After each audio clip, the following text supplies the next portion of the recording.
Andermatt station. That sharp curve leads down to Richleren at the north end of the Gotthard Tunnel. The Schöllenenbahn opened in 1917, 9 years before this part of the Furka Oberalp. Across the platform is a train like that in which we're riding. Introduced in the early 1970s, these were the first rack-equipped push-pull sets on any Swiss railway.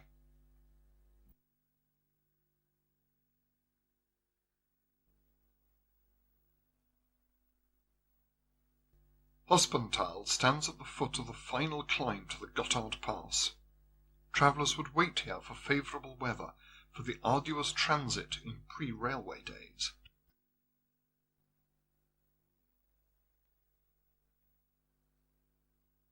But even railways are not immune to seasonal problems. We are approaching the highest section of this route. As built, it could be operated safely for only about 4 months of the year. Avalanche risk closed the Realp to Oberwald section for the remainder. Being of military importance, the government backed the construction of a 9.5-mile tunnel to allow year-round through service on this strategic link.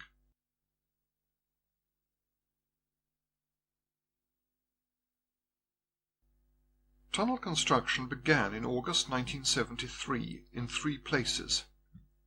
Here at Realp, at the west portal, and on a horizontal window roughly midway, via a 3-mile access tunnel from a valley on the south side of the mountains.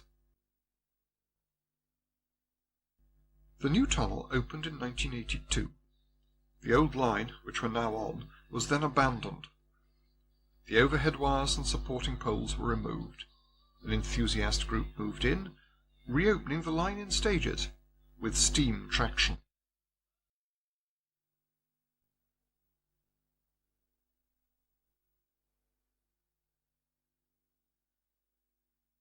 The gradient's about 1 in 9, or 11%.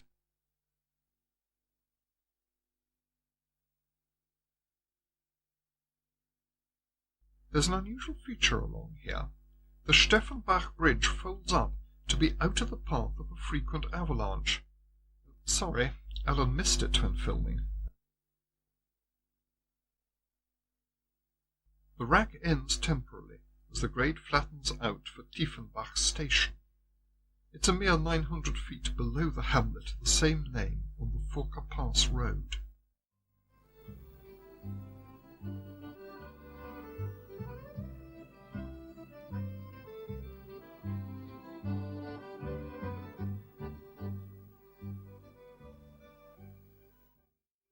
We're now a little over 2,000 feet higher than Realp, and approaching the highest point on the FO, Furka Loop, 7,085 feet above sea level.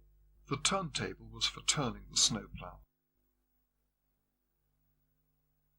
The mile-long Furka tunnel ends in a deep snowdrift.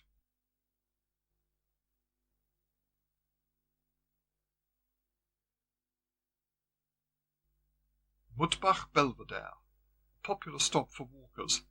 The grounded van body was the waiting shelter.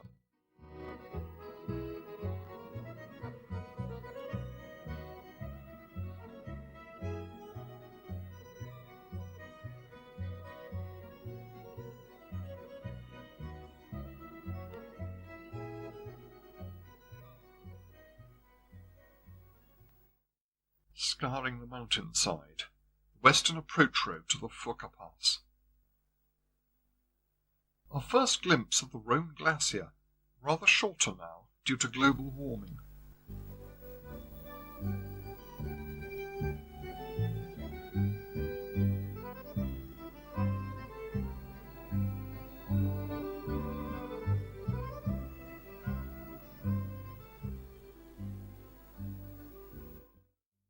So this is the start of the River Rhône, although in this German-speaking area it's called the Roten.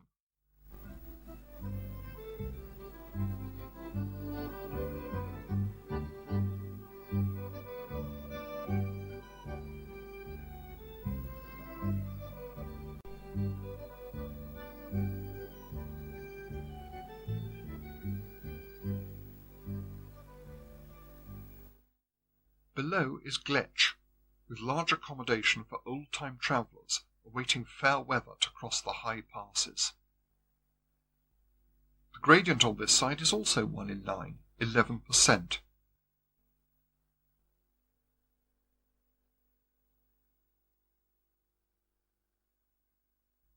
An odd feature of Gletscher is that the station building is on the opposite side of the river from the tracks. Also odd is that passengers on today's Glacier Express, now far below in the Furka Base Tunnel, have no chance to see the Rhône Glacier.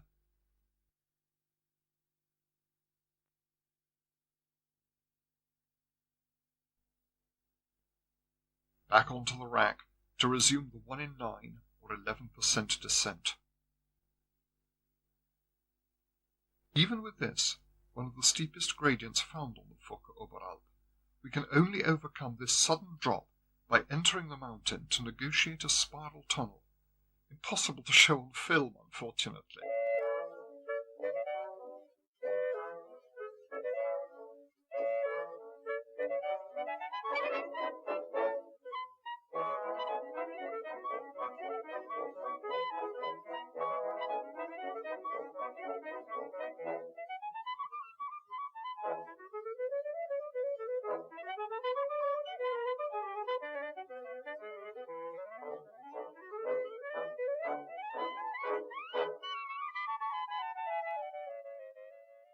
Down below in the valley, the construction site at the west portal of the new tunnel.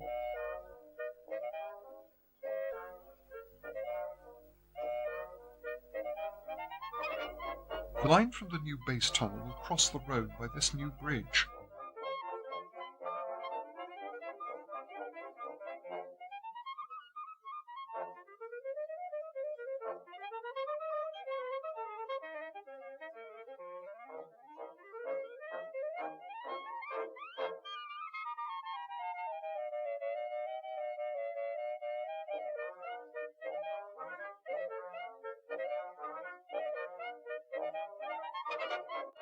To avoid the houses of Unterwasser, this new line tunnels into the hillside below the old line, emerging on our north side.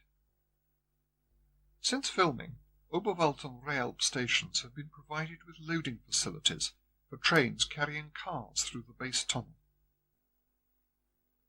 A flashback now. A loco-hauled train arrives at Oberwald in 1958, having descended from Gletscher.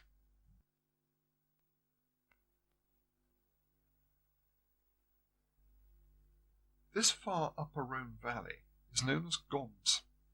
It must have been virtually inaccessible until the railway came in 1915. 14 miles of peaks and glaciers separate Goms from the resorts of the Bernese Oberland to the northwest. On the south side, the Newfoundland Pass Road is the highest wholly within Switzerland.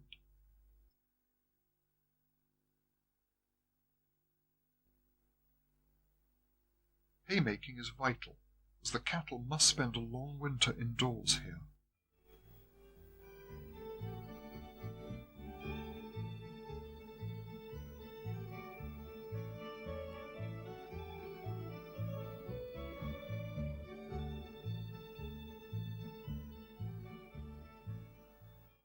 A line-straightening diversion for higher speeds to complement the reduced journey time when the base tunnel opens.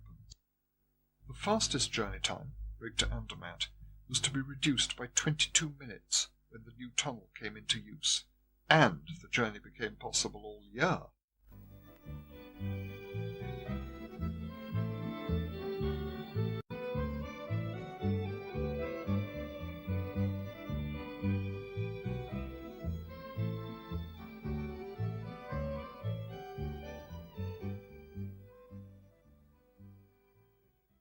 The river's disappeared into a gorge. It's cut itself down into a layer of softer rock. The same effect can be seen in the side valley opposite. Where the soft rock layer ends, the valley floor descends in a sudden step, so we must slow here to join another rack section.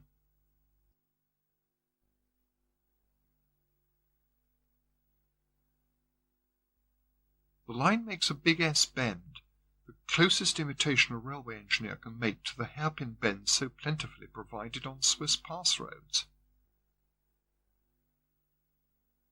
This is Fisch, a thriving winter sports centre.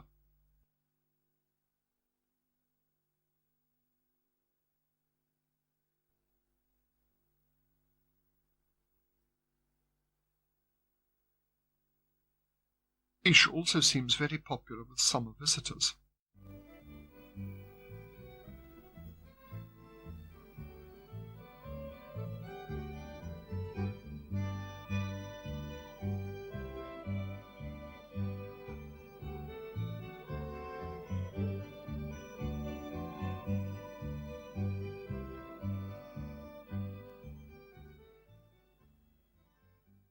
Another section of rack.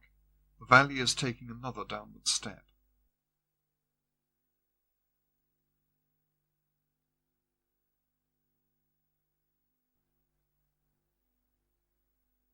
Below is Grengiol's Viaduct. We shall cross it after descending through a spiral tunnel.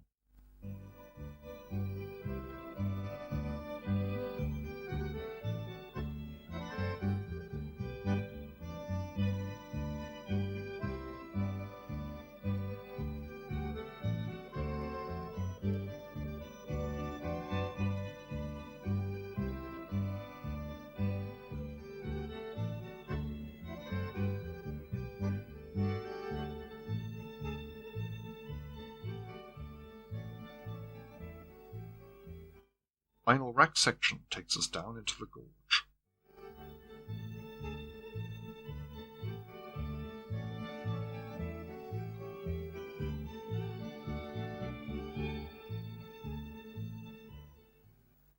Duplicate cableways lead up to the village of Betten, high on the mountainside.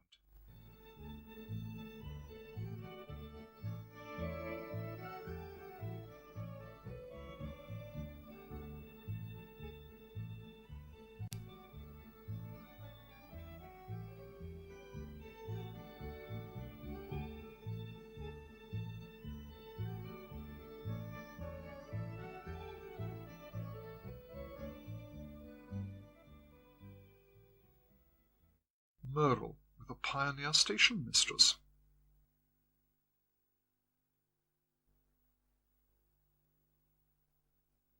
Those are the portals of the Simplon tunnels through to Italy. We've now turned through 180 degrees to face east and enter the street-level narrow-gauge station at Brig. Interchange here is with SBB and BLS on standard gauge, and with the Zermatt line on meter gauge. Unpopular shunting movements stop the town's traffic.